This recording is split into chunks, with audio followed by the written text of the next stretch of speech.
Being a cop in a small town in Minnesota probably isn't the most exciting career there is, but it's not bad either. It's actually a relatively peaceful and safe line of work compared to being in law enforcement in one of the big cities like New York or LA, for instance, where the action is. There's only around 10,000 people in the town where I live. It's way out in the middle of nowhere, surrounded by miles of open farmland, and the only real crime that ever occurs is pretty minor stuff. The occasional rowdy rednecks getting into a fist fight at one of the 3 bars downtown, teenage vandals, petty theft, the odd drunk driver, disorderly conduct here and there, the rare breaking and entering, that sort of thing. The only real serious stuff I've ever had to deal with was a couple of cases of domestic violence and assault and battery, but even that's pretty typical, I guess, and it doesn't happen very often. Well, that's not entirely true. There was this one case that still haunts me, but I'm getting ahead of myself. I've been a police officer for the past 5 years, and this happened in the early spring of 2014. There was only 5 cops on the entire town police force, me, my partner Jerry, Pete, and Vance, who both worked the night patrol, and the police chief plus Karen, an older woman who was a retired librarian, and worked part-time as the dispatcher. It was an overcast, rainy afternoon in late March, early April. Me and Jerry were in our cruiser on a routine patrol around town when Karen's voice came over the radio telling us that there was a possible 1082 in progress. We acknowledged, then changed directions, headed for the Garrity house.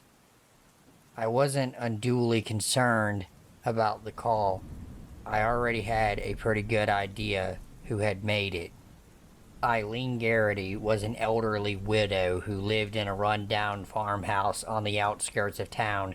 She was probably around 65 or 70 years old and had lived alone since her husband had died of a stroke 3 years before.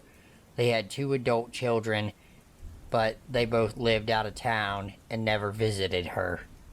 Since her husband's death, she had developed something of a reputation for being eccentric or crazy.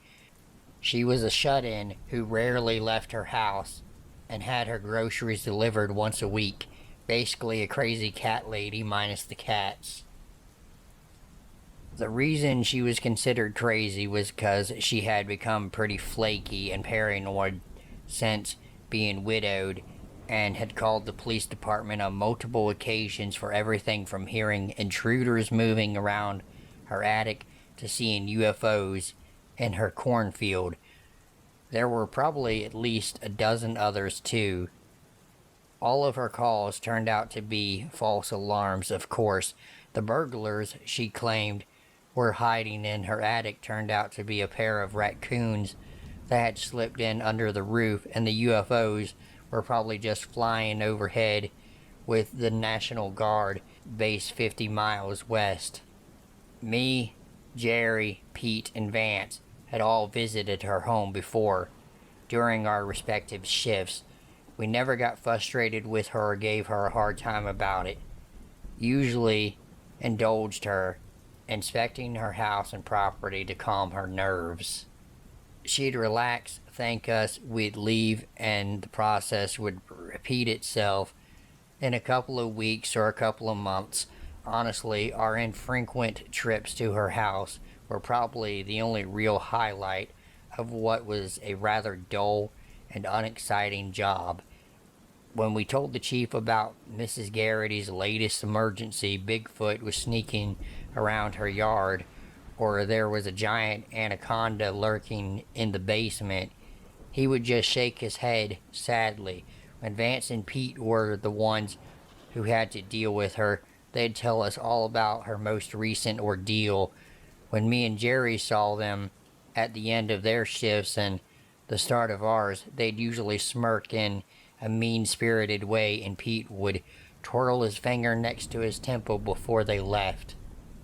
Jerry and I felt sorry for the old woman. It couldn't have been easy for her, a frail, nervous, lonely woman living all alone in that old crumbling house with no friends or close family. I suspected she might be getting senile or maybe entering the early stages of Alzheimer's or dementia. We worried about her living there by herself, almost a mile from the nearest neighbor. If her health suddenly turned bad, or she had an accident and couldn't call for help, well, there wasn't really much we could do about it. A couple of times I looked up the numbers of her daughter and son and tried calling them about possibly placing her in an assisted living home or a mental health facility, but the one time I managed to reach her son, as I was explaining his mother's situation to him, he abruptly told me that he was way too busy at the moment and would call me back, then abruptly ended the call. He never did call me back. From then on, they always happened to be unavailable and never answered any of my voicemails that I left them. So Jerry and I turned onto Turner Road and drove up to Mrs. Garrity's house on the gray, rainy, early spring day, certain that the old woman was just overreacting yet again to something relatively minor, and her imagination was playing tricks on her. She was waiting for us outside on her porch when we pulled up to a stop. I'll never forget how she looked. It shocked me. She'd always been a thin, frail woman the other times we'd been out there, but we hadn't seen her in probably a couple of months. She had changed drastically since then. Now she was gaunt, almost emaciated.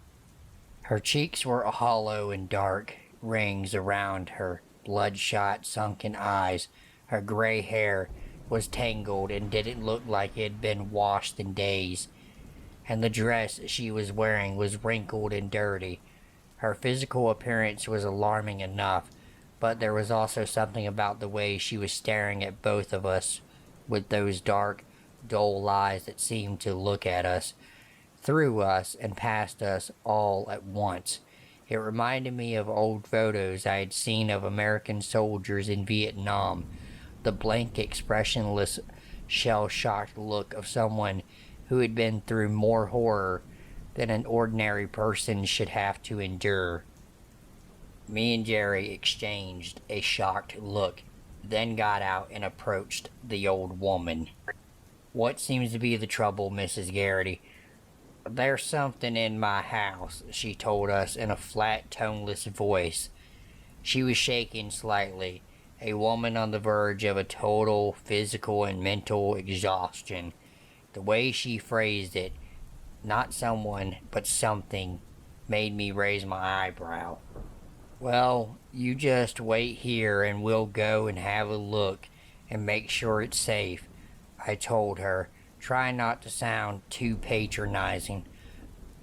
I looked to Jerry and nodded. We drew our pistols and stepped past Mrs. Garrity, cautiously entering the house.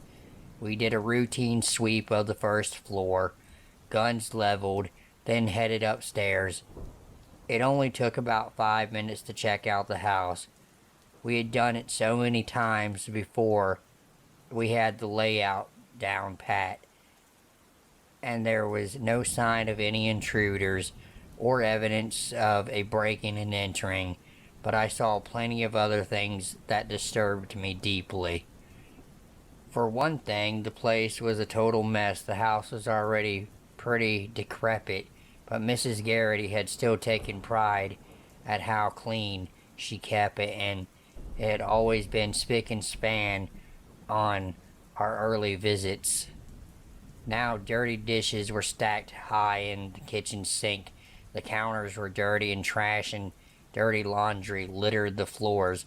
I also noticed that Mrs. Garrity's pillow and blankets were lying rumbled on the couch in the living room. The surface of the coffee table in front of it was cluttered with half-drunk cups of coffee, open containers of food, a Bible, and a rosary. It looked like she had been eating and sleeping in the living room for some time. When we went upstairs, sure enough, the bed in Mrs. Garrity's room was bare, and the room itself looked like it had been vacant for quite a while. There was also something in the living room that really alarmed me. Leaning in one corner was an old double-barreled shotgun that had probably belonged to her late husband. Jerry picked it up, broke it open, and found 2 spent shells in the chamber. We took one out, sniffed it, then told me the gun had been fired very recently. We also discovered something else bizarre. All the mirrors in Mrs. Garrity's house had been shattered, and every closet door had been boarded shut. The one in the front hall on the first floor had a huge hole blasted in the center of it, smaller holes pitting the splintered wood around it. You didn't need to be Sherlock Holmes to deduce that Mrs. Garrity had fired her husband's shotgun into the door. But why? What the fuck had happened here? Jerry shot me a perplexed, questioning look. I shrugged, clueless and equally baffled. Finished with our inspection of the house, we put away our pistols and turned around to go back outside. Mrs. Garrity was standing in the room behind us, staring at us with that unnerving blank expression. Both of us almost jumped a foot in the air, startled. Neither of us had heard her enter. Jerry regained his composure and flashed a fake, reassuring smile. "We don't see any sign of him, Mrs. Garrity. He must have slipped out the back. You are safe now." She had opened the closet door several times while the scratching was in progress to get to the bottom of it once and for all. But each time she had grabbed the knob, she had been overwhelmed with a sudden irrational sense of unease and had been unable to do it. The scratching sounded too deliberate, too gentle, and too deceptively harmless, as if something was trying to lure her into opening the closet door. To be safe, she had started locking the closet door at night. Over the next several nights, the scratching had gotten louder and more urgent, as if something was trying to tunnel its way through the wood. One day, she opened her closet door and found claw marks on the other side. Claw marks that were 6 feet off the ground. Claw marks that looked like they had been made by fingernails. Jerry and I were silent for some time, trying to absorb what she had just told us. We looked at each other, deeply troubled by her story. Neither of us actually believed it, of course, but it was obvious the poor woman was deeply disturbed.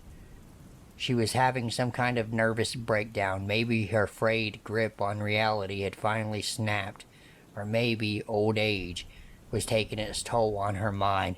One thing was clear: it wasn't safe for her to be alone anymore, especially not here. It was not healthy for her. Hell, for all we knew, maybe her paranoid delusions were the result of some dangerous type of mold that had formed in the house. Jerry and I stepped outside for a moment to talk in private. We both agreed she needed help. She needed to be institutionalized, but for now it was best that she stayed somewhere else.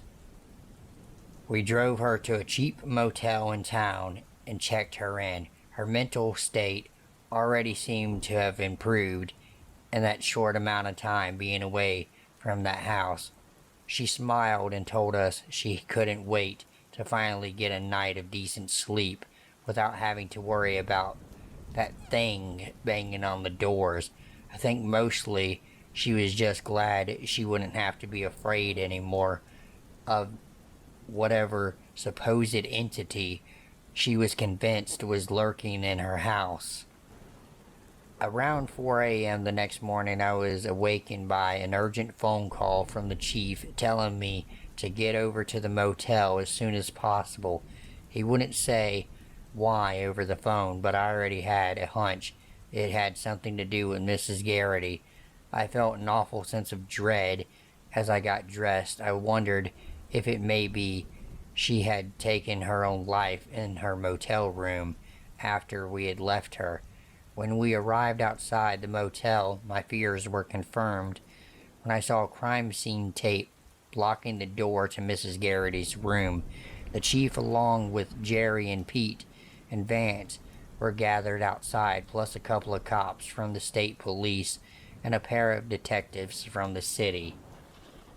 The chief greeted me with a grave expression as I approached. He told me Mrs. Garrity was gone. At first I thought he meant she was dead. Then, seeing the solemn look on his face, he clarified himself. She was literally gone. I looked at him confused.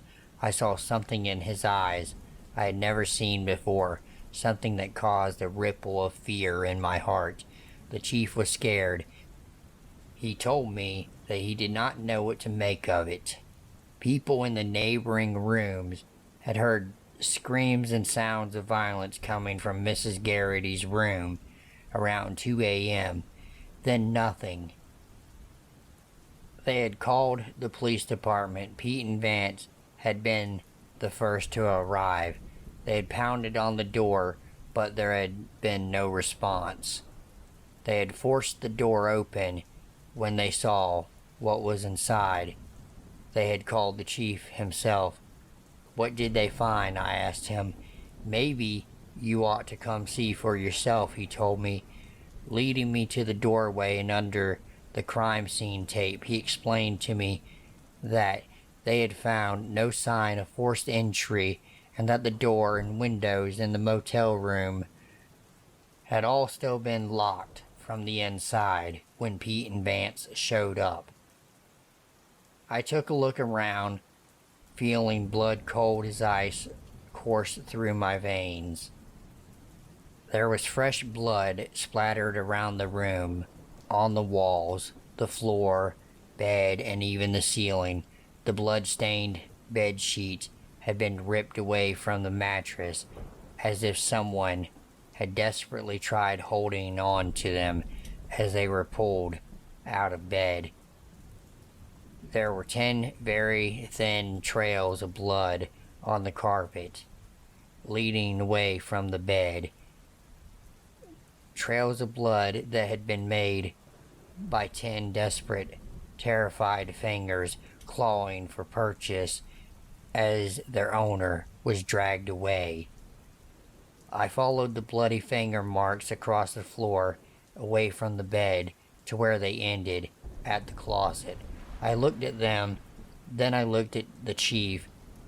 He looked back at me, his face hard and impassive, but fear gleaming in his eyes. I approached the closet. The door was standing open. I stood there, looking for some time. The closet was empty, completely empty. There wasn't even blood on the floor. They never found Mrs. Garrity.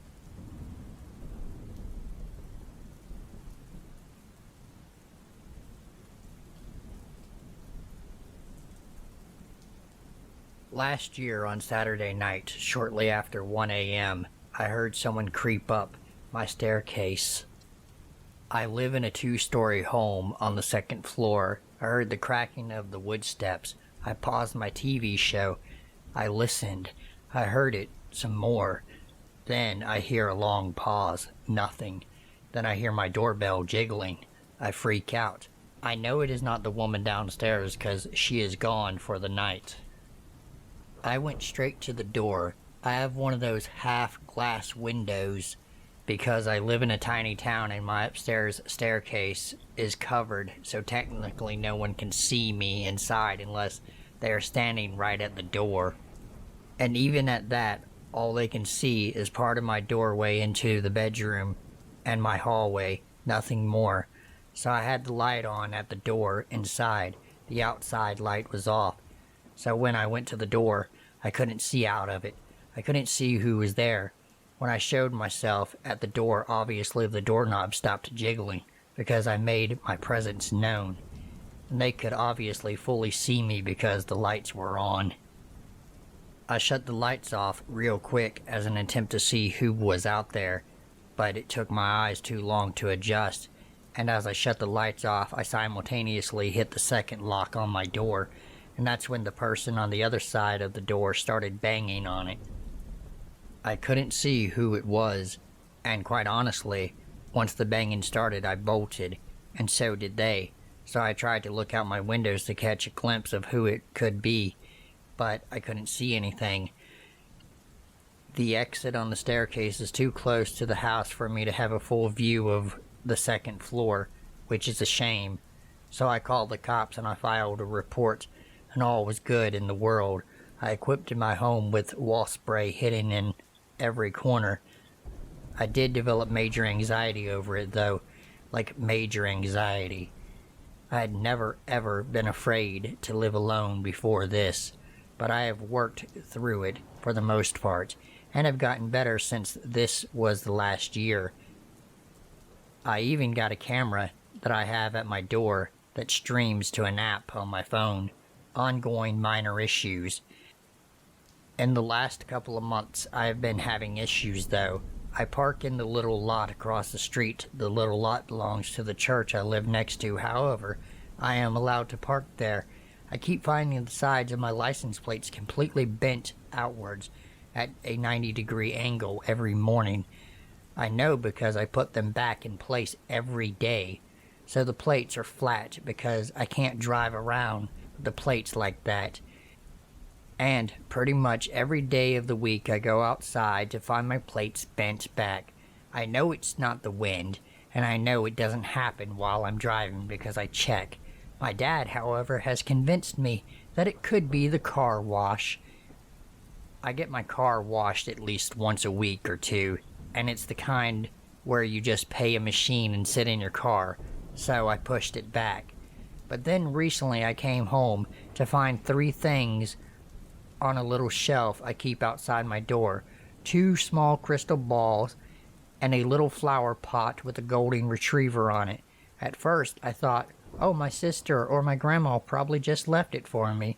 I texted them back, and they both said, no, they didn't leave anything. They both live on my block, so I thought it would be probably for them to just do that, but both of them said it wasn't them. Then my next thought would be that it's my mom. See, anytime my mom gets me stuff, she leaves it on her front sunroom, which she calls porch. So she will always text me a pic of what she got and say, it's here on the porch, get it when you stop by next. In the year and a half I've lived in this apartment, she has never left something on my porch. Also, my camera was dead, so I texted her about it, and she didn't answer, which is like her. If it doesn't pertain to her, she doesn't answer. Also, I'm slightly confused about the golden retriever planter because everyone knows I'm a cat person, and that's what everyone who knows me gets me. What happened tonight? Tonight at 1:19 a.m., I was in my bedroom texting my sister when I heard banging on my door again. The lady who lives downstairs is gone for the night again. This exact same thing happened a year ago too. A Saturday night right after 1 a.m. all the lights in my apartment were on, so they knew I was home. If they waited to break in, they could have. If they wanted my valuables, they have 60 hours out of the week, every week, this last year to do so. No, whoever is messing with me just wants to mess with me. I didn't know what to do. My phone was on the other side of the apartment and I couldn't get to it without going past the door. So I told my sister through text messaging on my laptop, and she called the cops for me. They arrived, and I knew because I saw them searching the property with their flashlights, and I met them at the door. I filed a report and noped out of there, and now I am sleeping at my sister's house for the night. But this is seriously freaking me out. Someone is messing with me in a very serious way. They know I'm home. They knew I was up. They know the woman who lives downstairs is gone. They know the camera isn't charged. Coincidentally, these things keep happening when my camera isn't charged, which takes hours to do so, and I am so paranoid of leaving something charged while I am asleep and not at home. That makes literally no goddamn sense. I don't have enemies in this area. I don't really know anyone in this town except for my coworker or two, my landlord, and my family, who is new to the area as well. I don't have any ex-boyfriends trying to scare me. I haven't fought with anyone who is trying to get revenge on me. But I should mention that about 9 or 10 years ago, I did have a bit of a stalker situation. A 55-year-old man who lived adjacent to my job. He came in every day for a year. We never spoke directly or had any conversations. He would leave me notes on my car. The first one that he left me was about a 5-page letter speaking about our compatibility with one another. He mentioned things in the letter I would speak about with other customers in regards to our compatibility. He even mentioned that he believes he could sexually please me. Something along the lines of how I am a special person and he has what it takes, and it's the kind of special that most people don't have what it takes. He would leave me crystal antique hearts on my car. Anyways, I got a restraining order on him. He was no longer allowed to enter my job. He would occasionally stare at me through the cracks in his blinds, and that was about it. Moved out of state, and nothing ever happened of it. So that could be a possibility too.